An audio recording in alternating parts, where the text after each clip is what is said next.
Alright, here we are back, same day, a little later that I filmed talking about just the N tractor in general and running through this tractor. So I want to get into the electrics quick, what to look for when you're buying it, what you're going to do when you take it home, and how to keep all that business happy. So the first thing I'm going to point out here is a throwout bearing on the clutch on the Ferguson, which I know makes no sense electrically, but my point is I want to throw it in at some point before I think about it. That bearing's cheap. It's like 20 bucks. It comes out of there like nothing. If you ever split the tractor to change the clutch in anything, don't just molest that bearing, move it, spin it, and wiggle it and say, oh, that feels okay. It isn't okay. Replace it. It's cheap. When you get the new one and put it side by side, you'll go, oh yeah, I had to do that. And again, I will get to the electrics here in a moment. I just want to put this clutch business in before I forget, because I have no intention of doing another clutch anytime soon. There's the actuating fingers on that throwout bearing. This plate is off the Ferguson. The Ford is very similar. We have adjustment nuts. What you want to make sure is put a flat edge on these. I found them grossly out of shape. That poor little bearing doesn't have a fighting chance. Okay, on to the electrics. Really doesn't matter if these are on 6 or 12 volts. The later end tractors had the, oh, I've had to close the door. The light's not so good. This won't be so great light-wise, but no worries.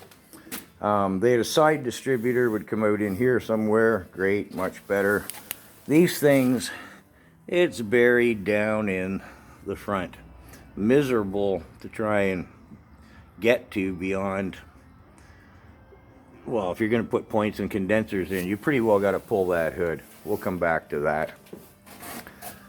So, limited componentry. Replace, oh, I guess I don't need the flashlight. Replace rotor, points, condenser. Screws are in there. Here's one of the issues with the whole thing. I'm building this kind of sideways. When it's in the tractor, you don't get a really good seal here, nor where it lies on this side on the tractor. There's an old cork gasket.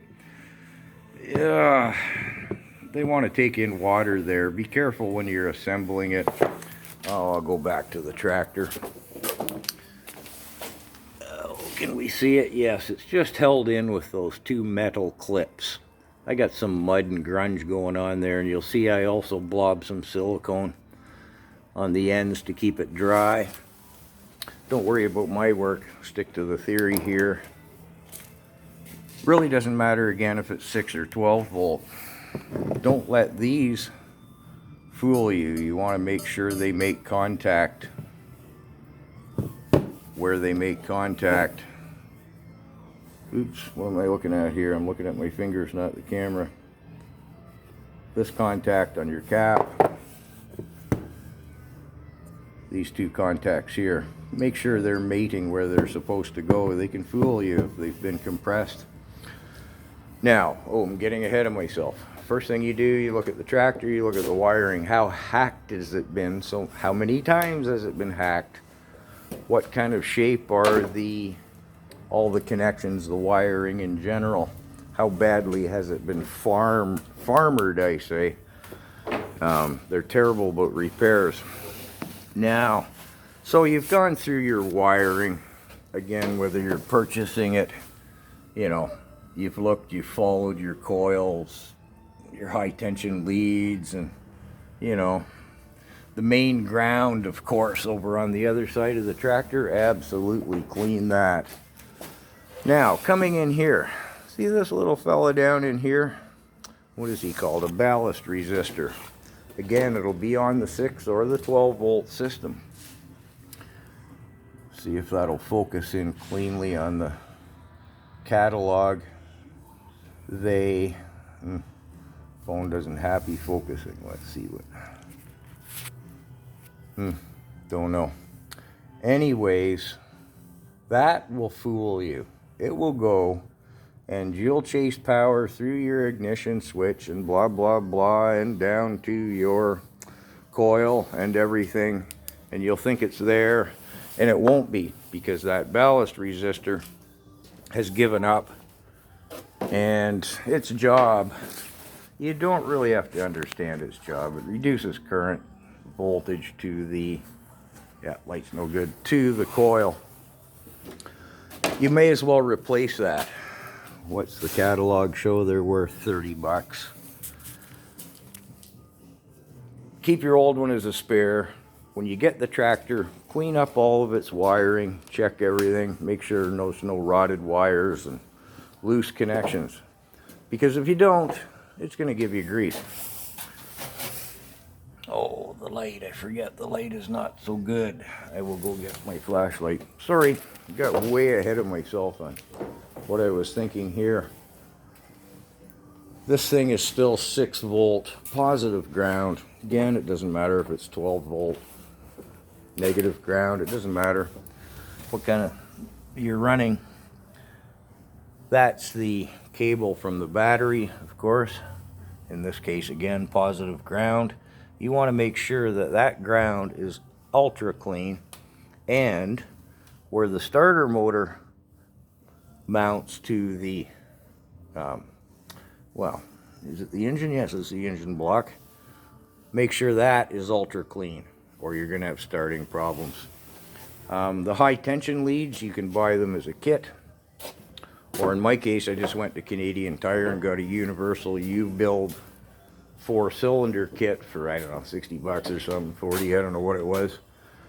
I made a mistake. I used copper core wires, or sorry, carbon core wires, which have resistance. These tractors should have steel or copper, no resistance. Ditto with the plugs. You don't run a resistor plug on them. So, you've got your tractor home, you and baby are bonding. You start with your coil, distributor, all that. If you don't put in new components, make sure the ones there are clean and, you know, functioning, everybody's happy. Make sure it's sealed up, not getting water in that business. Not much room in there for your leads. Sorry, terrible lighting, I know, but this isn't Hollywood. You want to pinch them, get them wiggled down in, that nothing is running into that fan belt, getting trapped, chafing, etc. And then you'll have a happy little electrical tractor. But again, don't discount your ballast resistor. Again, I would suggest changing it and cleaning its contacts right off the hop for all it costs.